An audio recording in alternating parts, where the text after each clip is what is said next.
इथून 10 किलोमीटर बाकी आहे अजून.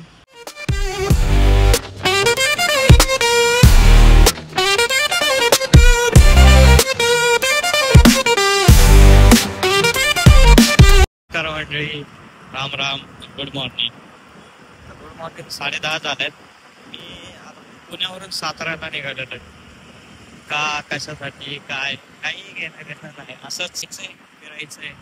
पहिल्यांदा मोठं ब्लॉग चालू करतो. मग आता दाखवलं दिसणार नाही तुम्हाला, पण चाललाय मोठं ब्लॉग. आपला मोबाईल मध्ये शूट करतोय, ते पण हातात मोबाईल पकडून वन साइड गाडी इथं दिसत असते. एक हँडल रिकामी, एक हँडल पकडलाय, गाडी चालली निवांत मध्ये आपली.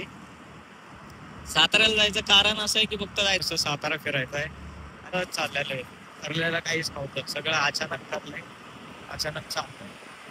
त्यामुळं काका हेल्मेट घालून, पण आपण काय हेल्मेट घातलेलं नाही. असं करू नका तुम्ही. आपल्याकडे गाईड काहीच नाहीये, त्यामुळे राहिलं ते सगळंच. नेक्स्ट स्टॉप पासून आपण सुरुवात करू की आपल्याकडे हेल्मेट असेल, मोठं ब्लॉग गाईड असेल, चालेल. इथपर्यंत व्हिडिओ बघत असेल तर चॅनलला सबस्क्राईब पण करा, कारण आता चालू करतोय चॅनल, मोठं ब्लॉग पण. आणि चॅनलवरती हळूहळू येत राहते ट्रॅव्हल ब्लॉग, मिनी ब्लॉग तर असे खूप पडल्यात स्टोरेज मध्ये, पण आता एडिट नाही केलं तर हळूहळू ते पण एडिट करून येऊन जातील सगळे. पण आता तरी सध्या मोठं ब्लॉग टाकतोय, मिनी ब्लॉग पण येतील हळूहळू, मोठे ब्लॉग पण येतील पूर्ण. इकडे फिरलो, तिकडे फिरलो, इकडले तिकडले करायचं. आता हळूहळू काहीतरी स्टार्ट करायचं. सगळे सोशल मीडियावरती सेफ व्हायला लागल्यात, ट्राय चाललाय आपला पण. गाड्याचं साऊंड खूप बेकार येतं, त्यामुळे माझा ऑडिओ कॅप्चर नाही होते. जर ऑडिओ कॅप्चर नाही झाला तर मी व्हॉइस ओव्हर करेल. झालाच कॅप्चर तर मग नॉईस कॅन्सलेशन लावून बॅकग्राऊंड नॉईस रिमूव्ह करून माझा व्हॉइस ठेवेल.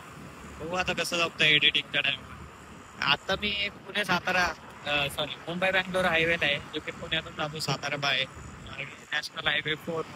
त्या आजूबाजूला सोसायटी आहे, इकडं डोंगर व्यू हे जरा बघायला वेगळंच वाटतं. एक साईडला कॉन्क्रीटचे जंगल, एक साईडला नॅचरल जंगल, बरं वाटतं बघायला, चांगलं वाटते. पुणे सिटी मस्त वाटतं. 80 स्पीड लिमिट तरी आपण 35 ने आपल्या दिसत असेल. जास्त ओव्हर स्पीडिंग करायला काय फायदा नाही, आपल्याला करायचं पण नाही. वन हँड गाडी चालवतोय, त्याच्यात ओव्हर स्पीडिंग करून पडलो लोकांनी सांगितलंय आपला नॉर्मल चालायचं. कपल्स लोक असं जातात, मला याला बघून जलन होते रे कपल्सला बघून. आपला काही नाही, असं काय कपल्स आपल्या सोबत लागतात. आता अशा रोडला आहे ना, ज्यांनी हा रोड बनवला त्याला पण माहिती नसेल की कोणती साईड कुठून जाते. तो पण इथं आला ना विसरून जाईल की बाबा मी बनवलाय आणि कुठून कोणता एरिया जातो. म्हणजेच पुण्याच्या चांदणी चौकात बाई किती वेळा मी या रोडने येऊन गेलोय, मला असं पण समजलं नाही की कोणती साईड कुठं जाते, कुठून काय कळतं. हा डेली ट्रॅव्हल करतात त्याला समजत असेल, म्हणजे माझ्यासारखं ऊस कधी पण येतं त्यांना नसेल कधी समजतं.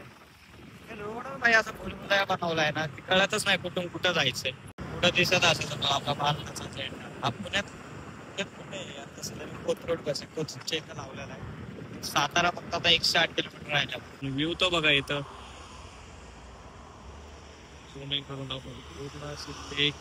खाली एक रिसॉर्ट आहे. झाड नकली झाड आहे, मला वाटलं असली झाड आहे. नकली झाड आहे ते पुढं लांब लांब पर्यंत लेक आहे. इथं व्ह्यू मस्त येतं. जास्त थांबणं पण बरोबर नाही, कारण आपण आहे पूर्ण हायवेला. इकडं बघा ट्रक, रात्रीचं तर यांना खूप खूप पॉवर असते यांच्या, रात्रीची फुल स्पीडने पळवत असतं. आता रोड आहे तर पळवत नाही. पुण्यामध्ये पण हे व्ह्यू आहे असं वाटलं नव्हतं मला कधी.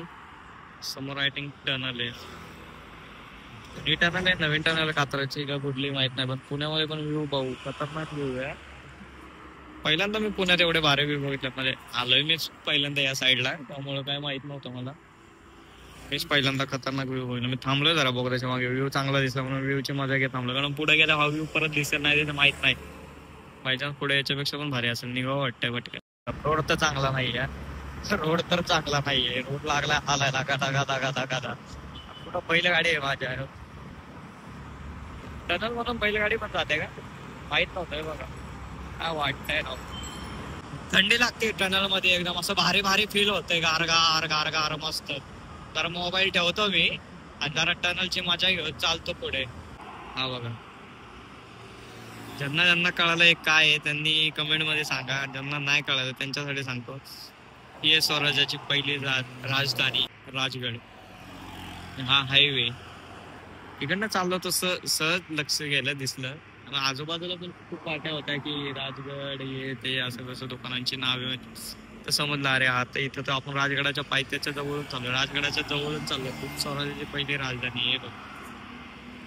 काय सोबत काय दिसतंय लांबून पण एवढा लांबून फुल हायवे ट्रक बी फुल फनाट मध्ये चाललाय. जरा थांबलो होतो जरा गाडी चालून चालून पृष्ठभागाला मुंग्या आल्या त्यामुळे थांबलो होतो. पण आता निघावं वाटतंय कारण टाइम खूप होईल परत अजून खूप लांब जायचं ना. आता टाइम झालाय 8:30. तर चलो मिळते आगे. खरं तर व्लॉग मी म्हणजे मोठं व्लॉगिंग खरं तर मी हिंदीमध्ये चालू करणार होतो. पण म्हटलं राहतो पुण्यात फिरणार महाराष्ट्रात आणि ब्लॉग करणार हिंदीमध्ये. हा आपल्याच महाराष्ट्रात आपल्याच मराठी भाषेचा अपमान आहे त्यामुळे नाही भाऊ. ब्लॉग करायचे मराठीतच करणार. ऑडियन्स मराठी भेटली तरी चालेल फक्त बाहेरच्यांना पण मराठीत महाराष्ट्र कळायला पाहिजे. त्यामुळे ब्लॉग हे मराठीतच चालणार आता आपले सगळे. तुमच्या लाईफ मध्ये जर तुमची एक्स परत आले ना तर इथं घेऊन या तिला. एक्स लॉचिंग काय करू नका फक्त दाखवायला घेऊन या की तुमच्या नावाने पण चालू आहे काहीतरी असं. नक्की एक्स असं कोण नाव ठेवतं रे एक्स लॉचिंग. जसं काही खरं एक्स ला कोणी घेऊन येणार आणि एक्स कोणाच्या लाईफ मध्ये आली तर ती एक्स थोडी असणार आहे. हे पुणेकर येणार आहो. युनिक युनिक आहे ना. काय नावं ठेवतील दुकानांची आपल्या बिझनेस मध्ये काही सांगता येत नाही. तर मगाशी एक दाखवलं नाही मी. मगाशी एक दाखवायचं राहिलं.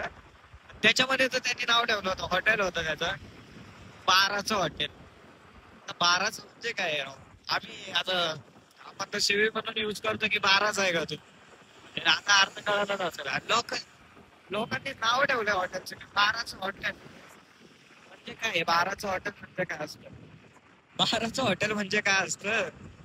आमची 12ची मिसळ आमचा 12चा वडा खाल्ला का हे असले बॅनर लावले आणि असले ऍडव्हर्टाइजमेंट लावले. युनिक आहेत लोक यार. बलेनो बघितले ना रेड कलर मध्ये आज सेम असं वाटतं की फरारीच आणली थोडीशी मोठ्या साईज मध्ये. काय आता काय बोलायचं. आपले शॉप तर पुरे होत नाही फरारीचे तर बलेनोला बघूनच फरारी बोलायला लागेल. पेट्रोल तयार आता किती काल रात्री फुल गेले होते पॉवरच्या ह्याच्याने 500 कितीतरी गेले. हा 517 गेले. त्याच्यात मी आता आलो असेल एक बाय चान्स 80-90 किलोमीटर पर्यंत तरी आलो असेल किंवा 100 तरी झाले असेल. कन्फर्म नाही. हे पोरं उलट बसले. लोक असतात राव. लोक गाडी पुढे चालवतात व्ह्यू पुढचा बघायचा. हा बाबा उलटा बसून उलटा व्ह्यू बघतोय. नदीच्या मधोमध कोण राहत असेल इथं. कोण राहत असेल या घरात कोण राहत रे असं. जायचा रस्ता कुठे नदीच्या खालून काय नदी राव कोणते नदी माहित नाही पण फुल एकदम गच्च भरलेली नदी आहे. कट टू कट लोकांच्या मंदिरात पाणी चाललंय बघ. मंदिर नदीच्या वरती आहे. स्मशान आहे जवळच. गाव कोणतं आहे शिंदेवाडी. कोणी शिंदे असेल तर बघा तुमचं गाव आहे का हे. सातारा आपलं डेस्टिनेशन जवळच राहिलंय. जवळच येत चाललंय सातारा. इकडे टर्न मारलं की बोर. किती किलोमीटर ते अजून तरी इथं दाखवलं नाही. कुठे दाखवेल बाय चान्स दाखवलं तर ठीक आहे. मी पण दाखवेल किती किलोमीटर राहिलं.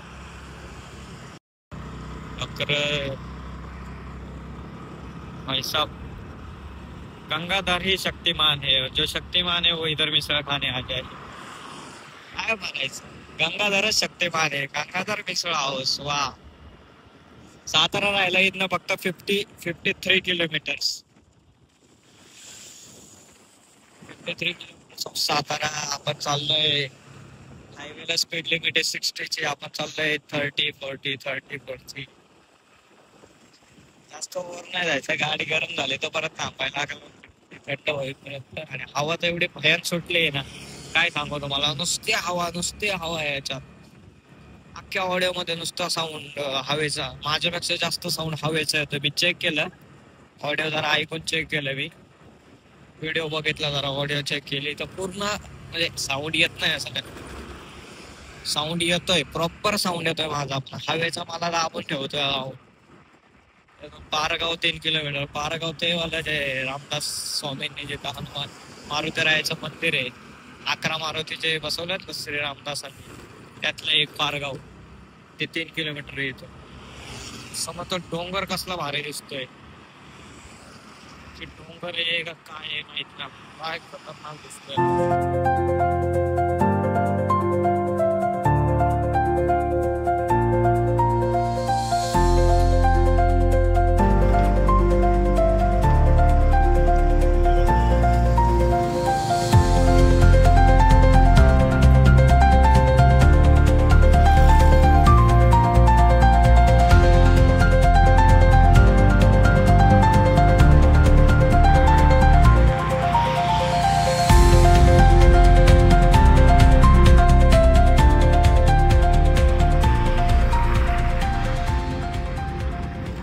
फायनली सातारा, ही सातारा सिटी. आपण पोहोचलोय साताऱ्यात, म्हणजे इथून 10 किलोमीटर बाकी आहे अजून.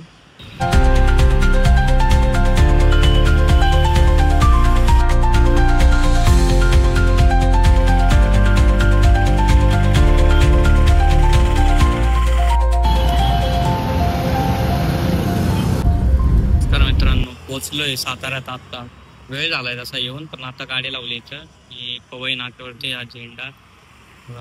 सिनेमॅटिक व्ह्यूज घेतल्यात जरा मी तिकडले. इकडे ती बँक.